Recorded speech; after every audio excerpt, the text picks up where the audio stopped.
Hi there. I'm not a professional vlogger, YouTube videoer, whatever they call themselves nowadays, but I tend to make a few short little unprofessional videos about installs that I've done on a bike or something like that, just to help other owners who are thinking about doing the same. So this is only a short video. It's not going to be very professional. It'll be a bit shaky, but just bear with me, yeah. So this morning I fitted crash bars, upper crash bars to my Benelli TRK 702. Upper crash bars, fairly straightforward installation, no major problems. A couple of little fiddly bits which I'll address in this video. So first of all, the bike I've got here is the green, the forest green, which is the best colour in my opinion. I'm sure others out there will disagree with me, but there you go. So these are from a company called Heed, who are based in Poland. Now, the bike itself was supposed to have engine bars already, or crash bars, fitted when I picked it up, but it hadn't. They're on back order, and the date keeps getting pushed out. So I gave up, got a refund on the crash bars, and decided to go elsewhere and see what was out there. So a lot of feedback I had off the group was Heed are really good quality. So I thought, right, well, I'll have a look, and I actually bought a set of upper and lower crash bars. So what you see at the moment is the upper crash bars already fitted. So like I said, the installation was fairly straightforward. It wasn't too bad. It took about an hour and a half tops, but I did take my time. The instructions that came with it are very, very good. I know there's engine bar manufacturers out there that actually send them. They don't even supply instructions because it should be easy enough to figure out yourself. So the instructions that came through were step by step, very, very clear. They're in Polish, but they're also translated into English below. So I had no problems following it. The one thing I would say is follow, if you buy the same as me from Heed in Poland, then follow their instructions step by step. Even if you think, well, that's stupid, I don't agree, trust me, follow it step by step. Yeah, where they say to fit something and don't tighten it yet, don't tighten it yet. When you get to the end, you'll see the logical approach. Yeah. So I'm not going to show you how to install them. The instructions will be clear enough, but there's a couple of little tips that I can give you that I got round the little problems where it wasn't that clear in the instructions. They don't specify any torque settings whatsoever, so a little bit of googling.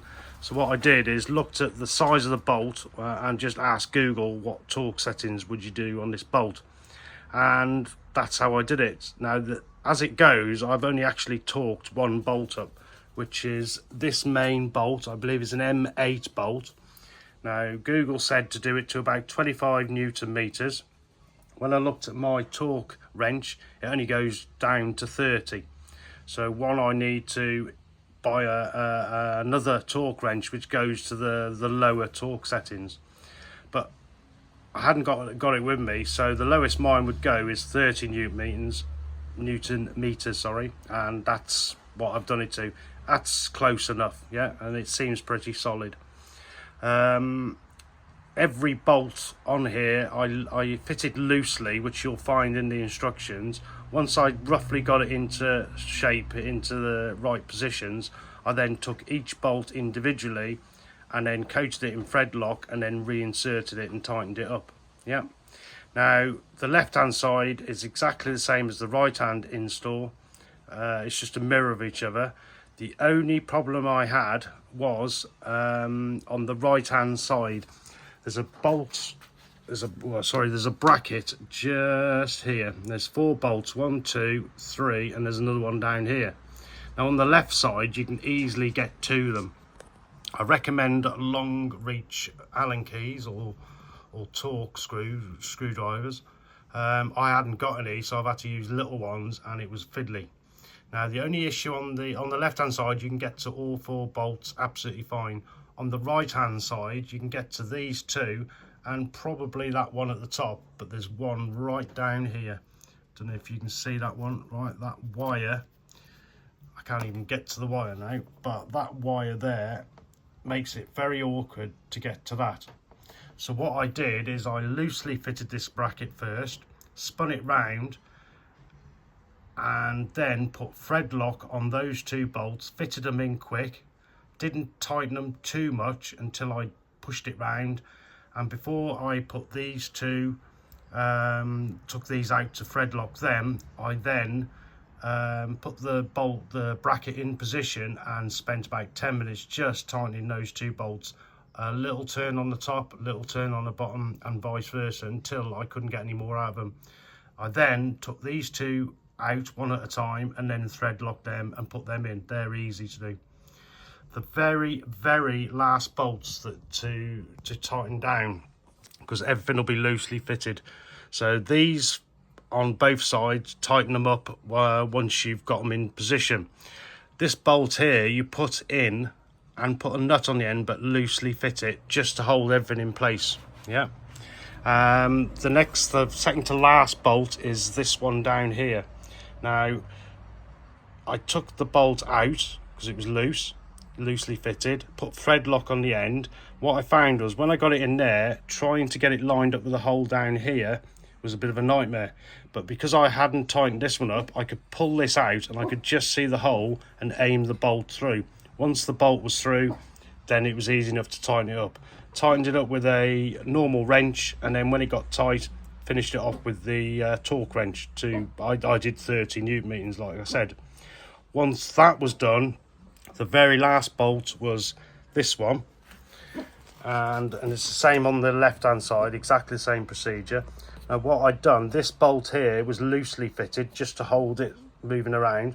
I took that bolt off completely, got an Allen key in here and just spun the bolt slowly while I dribbled thread lock on the exposed side. Let me have a look there, on the exposed bit here. Yeah, once I'd got that covered in thread lock inside there, I then put the bolt on and then tightened it up properly. Again, I hadn't got a torque setting, torque wrench to be able to do it properly, but it is tight. But it shouldn't be too over tight. The thread lock should, in theory, hold that bolt absolutely fine. So that's more or less how I did it. Once you put thread lock on, you've got about 3 minutes, they say. They don't really want you messing around with the bolt after 3 minutes. Yeah, you could probably get away with a bit longer than that. Certainly no more than 20 minutes, because it starts curing properly then. It takes apparently 24 hours to cure fully, so I'm not going to move any bolts now for the next 24 hours. Tomorrow I'll just give each bolt a quick nip up with a spanner just to see if they move, but in theory they shouldn't move. So that should be fine. After that I'll take it for a spin, give it keep an eye on it for a few days this week. This time next weekend, I'll redo every bolt, go over every bolt, so hopefully any vibrations that is going to loosen anything will show up. So that should be, I'm not expecting any problems. So other than that, very pleased with the quality of the heat bars themselves. They were packaged really well. You can see this tubing, foam tubing, that was over all the bars, so very little chance of them getting scratched. However, I did find one scratch at the very front under the beak, and it was quite a deep scratch, so obviously the quality control in Heed missed that one. Where it is, nobody's going to see it. I know it's there, nobody else is going to see it there, so I'm not too worried. And at the end of the day, they're crash bars, they're going to get scratched. What I will do is probably put a little bit of a hammerite over the top of it, just to give a bit of weather protection. But we'll see. The quality of the powder coating looks pretty good. Quite impressed. I actually find it better than the Jivvy stuff. That their powder coating is terrible on Jivvy products. There's the lower crash bars. As you can see, they've got all the rubber stuff all over them, and I'm going to research how they go on, because I'm a little bit worried about undoing engine bolts that hold the engine in. Apparently you do one at a time, but I'm still a little bit worried about that. So I'll see how that goes a bit later on. Yeah, so hopefully you find this video reasonably informative. I'll post some pictures as well on the Facebook group, just so you can see the finished result. But overall, I'm fairly pleased with the purchase. Yeah, so thank you very much. Catch you all soon. Bye.